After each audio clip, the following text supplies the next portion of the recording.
Душата моја го велича оној, кој воскресна тридневно од гробот, Христа животно дарителот.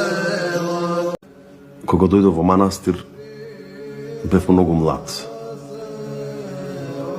Но црквата имаше потреба од духовници. Јас воопшто не се чувствував дека можам да го носам тој крст, но едноставно немаше враќање назад.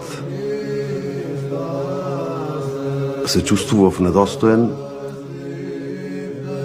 и тоа и го кажав на една монахиња која живееше во познатиот манастир Пречиста Кичевска и да станам монах. И реков, невозможно е овде затоа што немаме старци, немаме духовни татковци.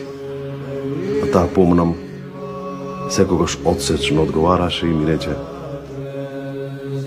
па нема вашите мајки валјда да ви родат старци, треба некој да започне и така ќе имате и старци и духовни татковци. И веројатно Господ ми е возложи таа голема духовна задача, која нималку не е лесна,